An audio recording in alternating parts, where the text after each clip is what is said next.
Olá, eu sou o professor Maximiliano e essa é a parte 3 da nossa aula de primeira lei da termodinâmica, a aula que faz parte da disciplina de Físico-Química 1B do Departamento de Físico-Química do Instituto de Química da Universidade Federal do Rio Grande do Sul.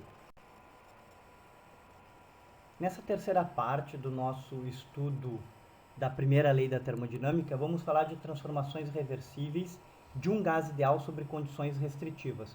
O que são condições restritivas? É, por exemplo, o sistema operando de forma isotérmica, ou seja, sem variação de temperatura, ou isobárico, onde a pressão é constante, isométrico, onde o volume é constante, ou adiabático, onde não há troca de calor entre o sistema e o meio externo. No processo adiabático, ou o processo adiabático também é conhecido como isentrópico, ou seja, não há variação de entropia no processo adiabático. Contudo, isso será visto lá quando estudarmos a segunda lei da termodinâmica. Bom, como a transformação é definida, ou seja, o volume é constante, a pressão é constante, o calor e o trabalho só dependem dos estados iniciais e finais, como já vimos anteriormente. Também sabemos que a energia interna e a entalpia de um gás ideal só variam em transformações que haja variação de temperatura. Isso vale somente para o gás ideal. Ora, desta forma, então, a expressão de ΔU pode ser reduzida a CVdt e de ΔH a CpΔT. Integrando-se essas duas expressões no intervalo de temperatura T1 e T2, se chega então na expressão da variação de energia interna e de entalpia para um gás ideal. Da mesma forma, a energia elástica, o produto PV de um gás ideal, ele também só varia com a temperatura. E aí observamos então que o produto PV, quando a pressão é constante, é dado por essa pressão constante multiplicada pelo intervalo de volume, que é equivalente a nRT2 menos T1 para o gás ideal, ou quando o volume é constante, o produto PV é dado por esse volume constante vezes o intervalo de pressão, que também é igual à variação de temperatura. Bom, na sequência então, veremos os processos isotérmicos, isobáricos, isovolumétricos e adiabático com um pouco mais de detalhes. Bom, a primeira transformação sobre condições restritivas que veremos é a transformação isotérmica, ou seja, a temperatura é constante aqui, ó. Aqui é T e aqui é T, temperatura constante, o que é observado em uma única isoterma. Reversível de um gás ideal. Ora, como funciona este sistema aqui? Aqui temos um sistema e dentro dele está contido um gás. Inicialmente, a pressão externa P1 é maior do que a pressão P2. A gente observa isso, ou observa-se isso na quantidade de grãos de areia que é colocado sobre o pistão, de modo a produzir pequenas variações de pressão,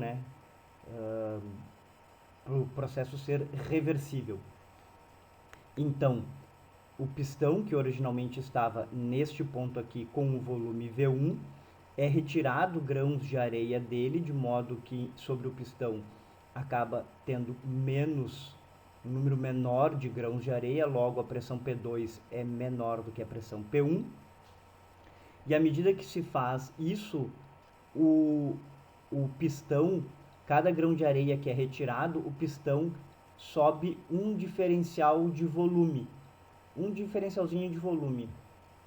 Ora, como o sistema está realizando o trabalho, esse trabalho ele deve ser realizado às custas da energia interna do sistema. Logo, haveria então queda de temperatura. Mas, como o sistema está conectado a um reservatório de calor muito grande, uma quantidade de calor não maior do que o trabalho que é realizado é comunicado para o sistema, de modo que a temperatura se mantém constante. De forma que um processo de uma transformação isotérmica reversível de um gás ideal, o trabalho que é realizado pelo sistema, ele ocorre às custas do calor que é transmitido para dentro do sistema de forma reversível.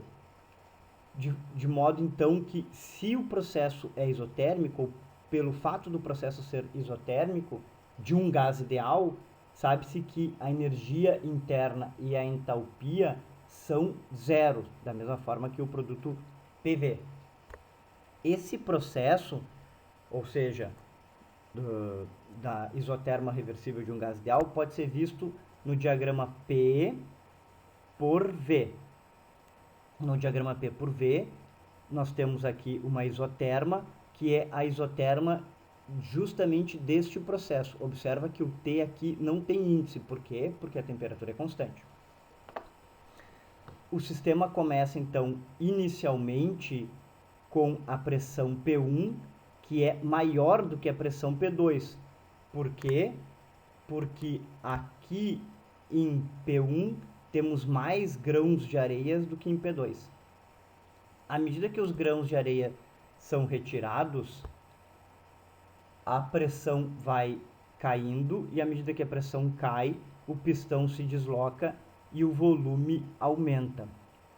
De modo que já vimos anteriormente, a área no gráfico P por V é o trabalho, né? Porque trabalho é menos PDV. E no caso de um sistema onde a energia interna é zero, como a energia interna é zero, pela primeira lei da termodinâmica, sabe que o calor é igual menos o trabalho. Como o trabalho é menos PDV, e aqui o P que é usado é o P do gás ideal, por quê? Porque o processo é reversível. Então podemos trocar a pressão externa pela pressão interna, pela pressão do sistema, e como é um gás ideal, eu sei como a pressão do sistema se comporta, né? Porque eu sei que para o gás ideal PV é igual a nRT, então consegue-se calcular o trabalho e, consequentemente, o calor, que é o inverso, desta forma. Botando nRT por V nessa expressão aqui, para o calor ou para o trabalho, no caso, né, porque eles estão interligados, chega-se à conclusão que isso é menos nRT, porque a nR são constantes, neste processo a temperatura é constante, a integral de 1 sobre V, do PV igual a nRT, dá o logaritmo natural de V2 por V1. Né? E isso aqui é equivalente a P1 por P2. Fica atento, porque muitas vezes nos livros se encontra aqui também P2, P1, mas aí se troca o sinal aqui numa propriedade do logaritmo. E o que se observa, então, se observa que tanto o trabalho como o calor, porque estão interrelacionados, numa transformação isotérmica, ou seja, sobre condições restritivas, o valor dele só depende dos estados, porque só depende do volume ou da pressão inicial e final. Mas isso só ocorre em sistemas que ocorrem sobre condições restritivas. Veremos agora então uma transformação isobárica reversível de um gás ideal. Bom, isobárica, pressão constante. Observa que aqui tem P e P sem o índice, e o tamanho do objeto sobre P é idêntico nos dois casos. Então, a pressão é mantida constante. E há, então, uma variação de volume e, consequentemente, também uma variação de temperatura. Ora, para que um gás se expanda de forma isobárica, ou seja, para que o seu gás se expanda sempre em equilíbrio, a pressão interna em equilíbrio com a pressão externa, uma determinada quantidade de calor dQ deve ser transferido para o sistema, e esse calor que é transferido para o sistema, parte vira energia interna e parte vira trabalho. O trabalho é o trabalho de expansão, para expandir o pistão de V1 até V2. E o aumento de energia interna vem pelo fato de que, para manter a pressão do gás constante em um volume maior, a temperatura precisa ser maior. Então, como realiza o processo? O processo funciona da seguinte maneira: uma determinada quantidade de calor dQ é transferida para dentro do sistema.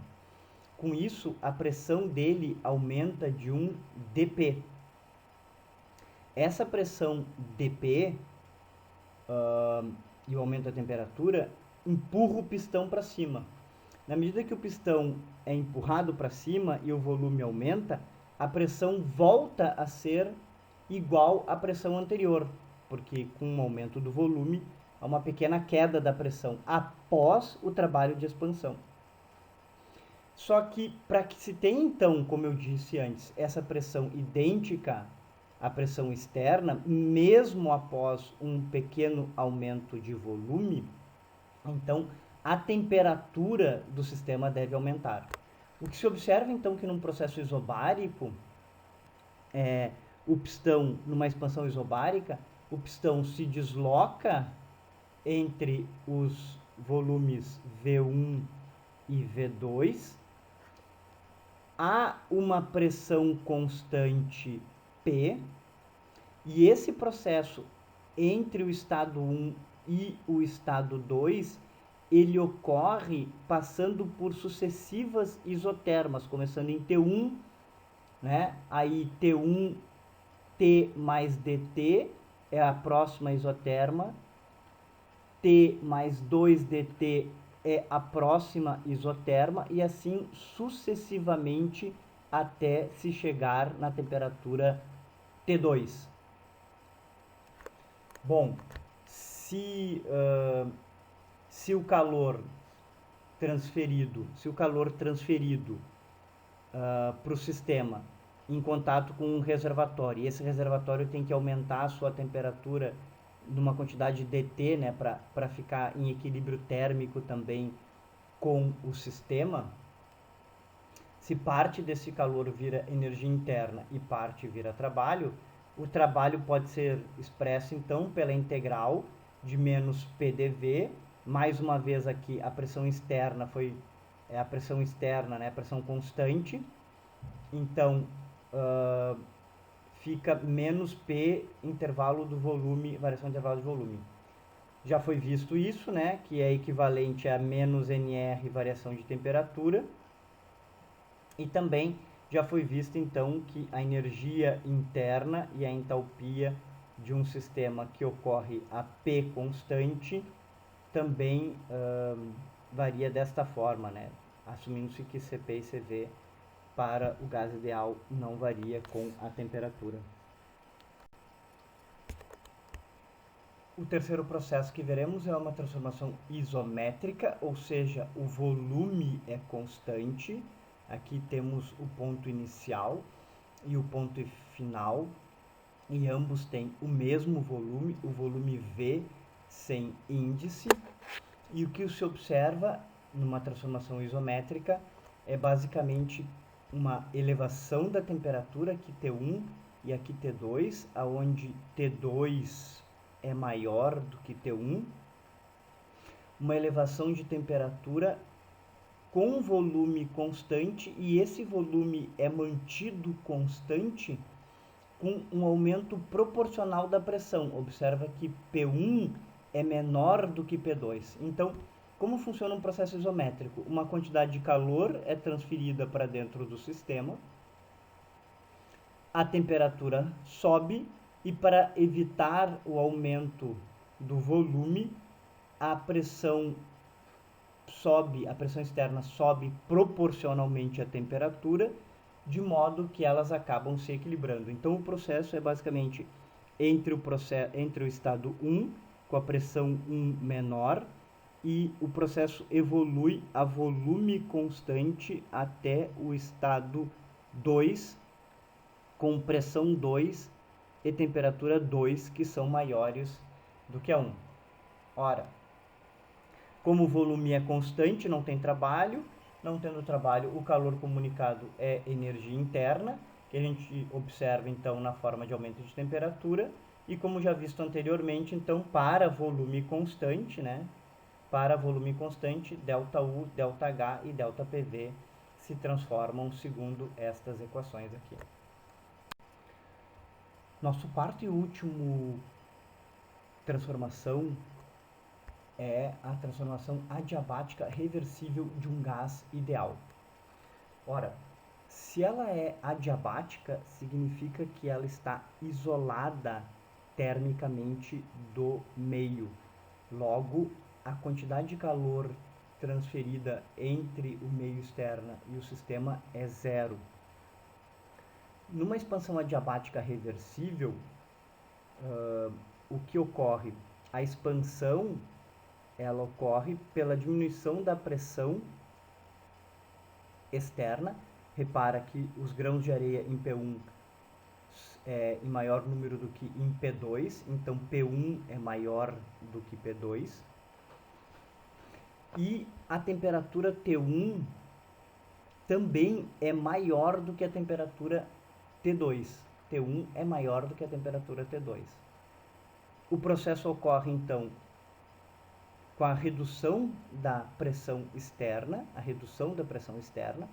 avanço do pistão na expansão entre o volume V1 e o volume V2 e, consequentemente, queda da temperatura, uma vez que o trabalho é realizado às custas da energia interna do sistema.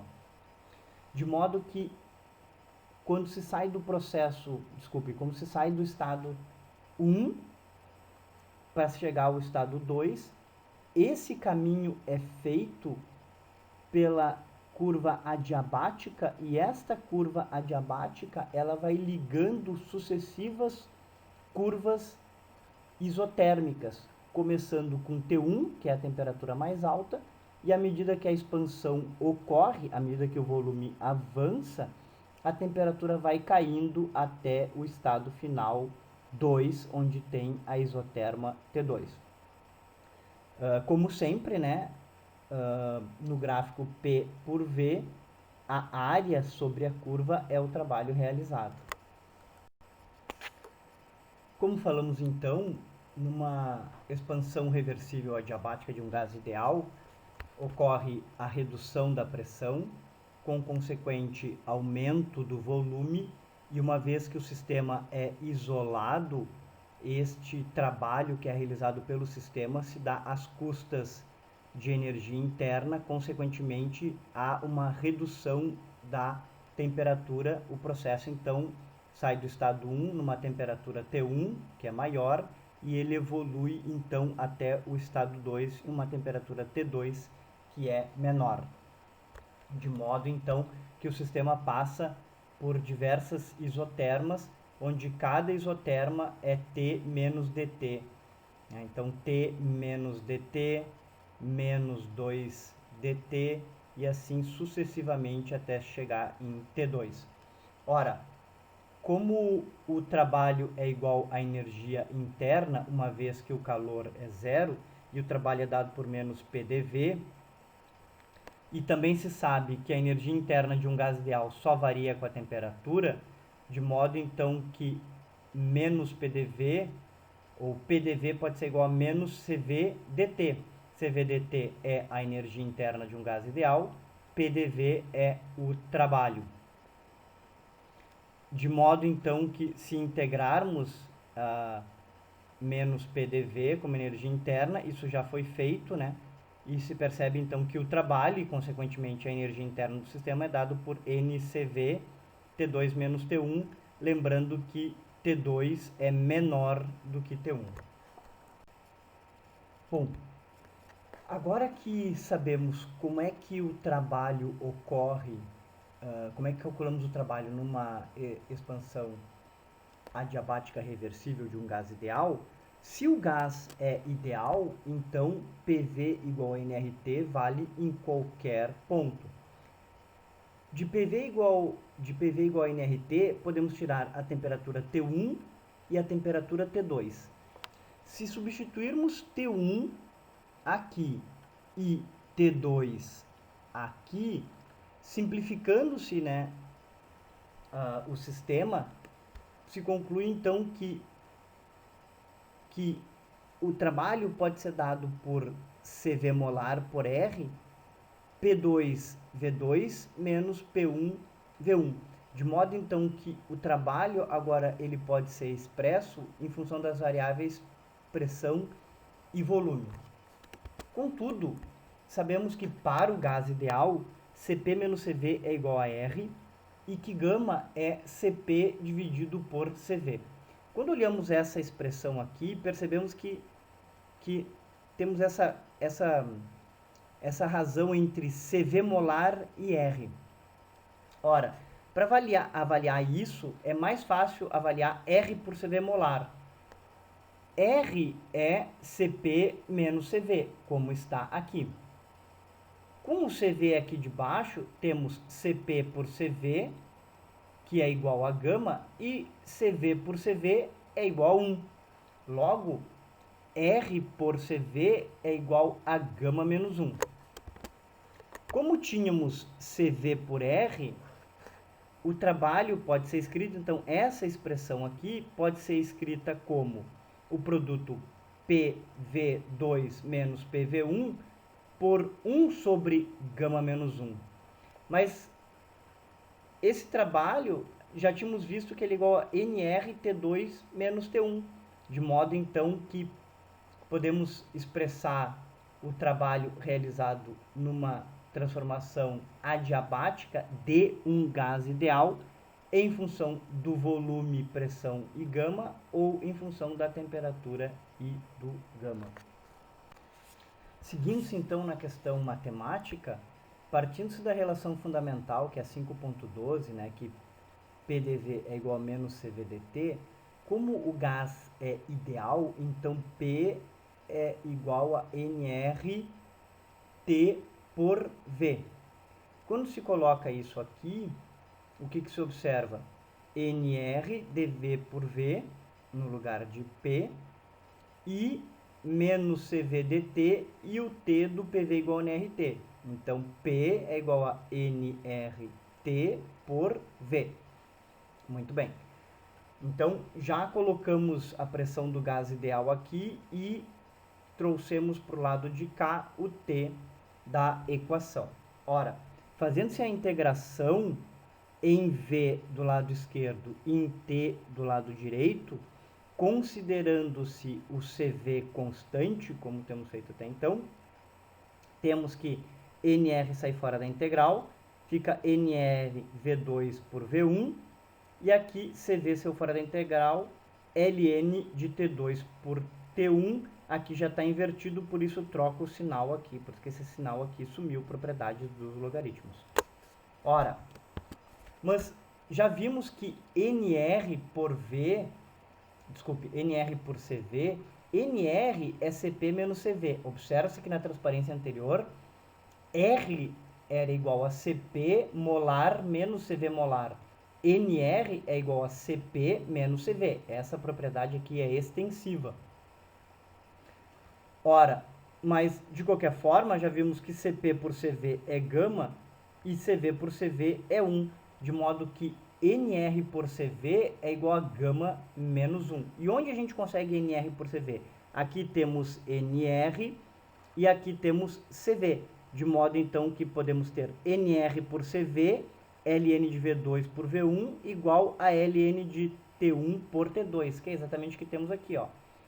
Gama menos 1, que é o NR por CV, quando o CV saiu daqui e veio aqui para baixo, ln de V2 por V1 igual a ln de T1 por T2. Propriedades dos logaritmos, o que está multiplicando vira o expoente, quando aplica a exponencial, o logaritmo sai fora, ficando V2 por V1 elevado na gama menos 1 igual a T1 por T2. De modo, então, que essa equação, que é muito importante para nós, ela relaciona como que a temperatura e o volume variam em uma transformação adiabática. Seguindo, então, na avaliação da relação que existe entre as propriedades termodinâmicas de uma transformação adiabática, se partirmos da equação 5.115, que acabamos de de deduzir, sabendo que estamos trabalhando com gás ideal, logo o V de um gás ideal é dado por nRT por P. Isso vale para V1 como vale para V2. Ora, substituindo então V2 que está no numerador aqui, ou seja, nRT2 por P2, e V1 que está no denominador aqui, nRT1 por P1, na expressão 5.15, temos 5.115, temos então essa relação.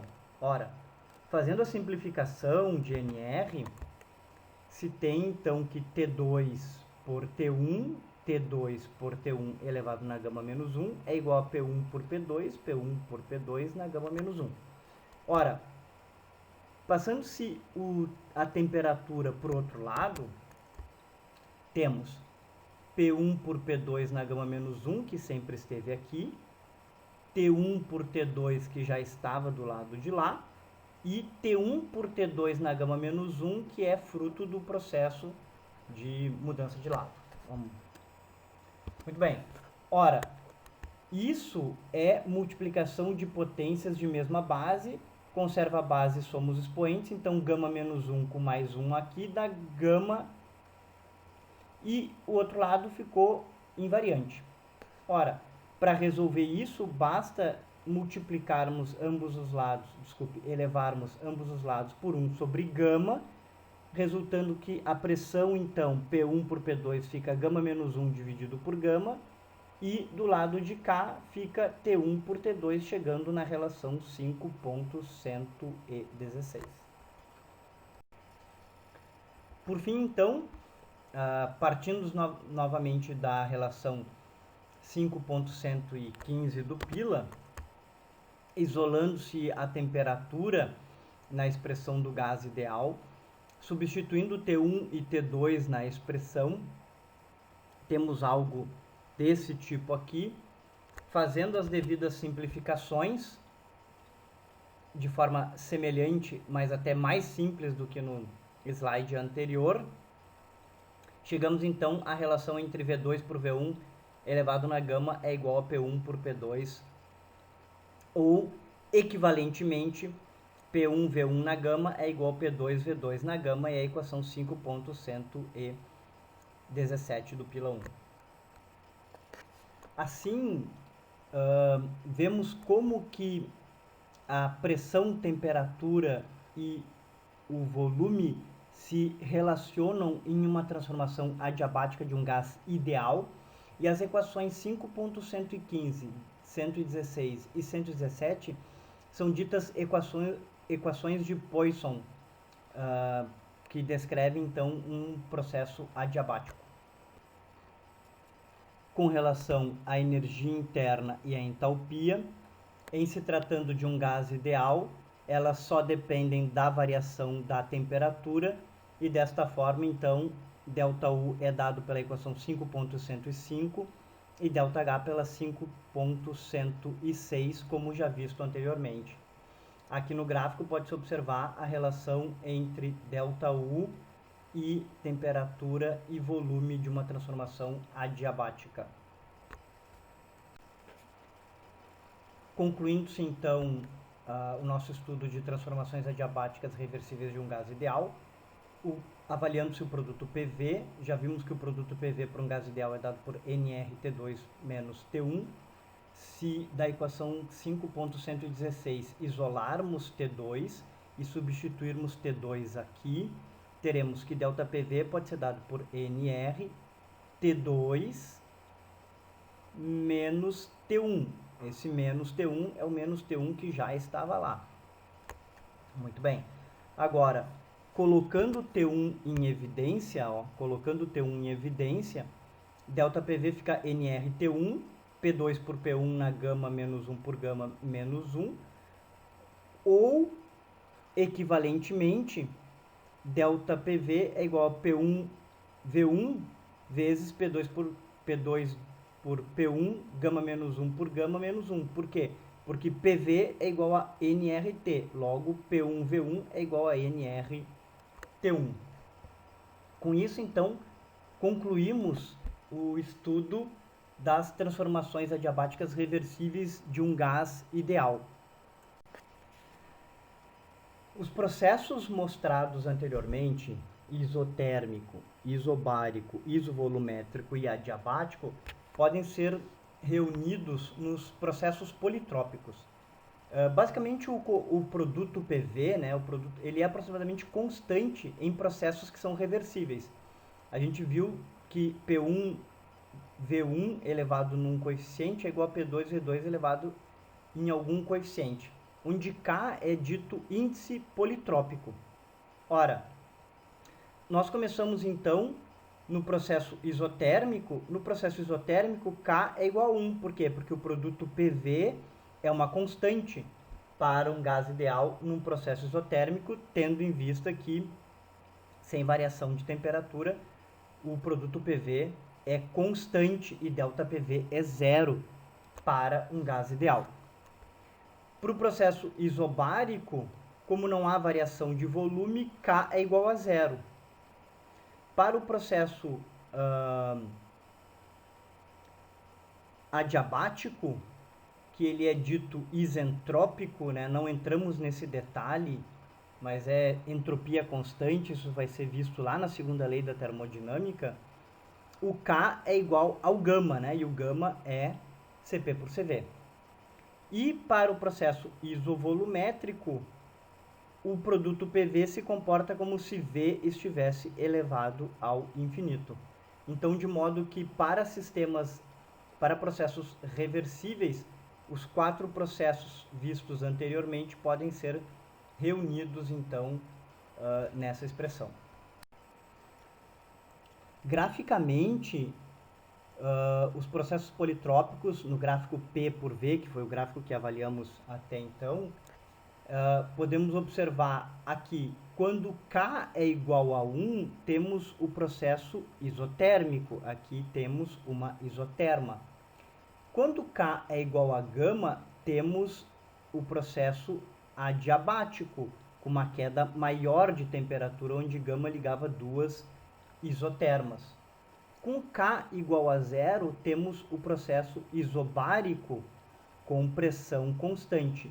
E com K igual a infinito, temos o processo isovolumétrico com volume constante. Então, este gráfico pode representar os processos politrópicos como um todo. Essa, então, é a tabela 5.5 do livro do Pila 1, e nela o que temos? O processo, se ele é isotérmico, isobárico, isovolumétrico ou adiabático, e como que é o comportamento de Q, W, ΔU, ΔH, ΔPV e as relações P, V e T para cada um deles. Todas essas equações foram deduzidas nesse nosso vídeo, e o único detalhe importante que se deve ater é que existe um erro tipográfico aqui na parte do isométrico. O produto ΔPV de isométrico, ele é dado, ΔPV é dado por V, P2 menos P1, exatamente como nós deduzimos, e não como está aqui na tabela. Tá? Um pequeno erro tipográfico que já está marcado lá na nossa errata do Pila 1. Com isso concluímos então a terceira parte do nosso estudo da primeira lei da termodinâmica, com um vídeo tratando de transformações politrópicas, dando especial ênfase a transformações adiabáticas, tendo em vista que as transformações anteriores já tinham sido trabalhadas de certa forma nos vídeos anteriores. Bom estudo a todos e até o próximo vídeo.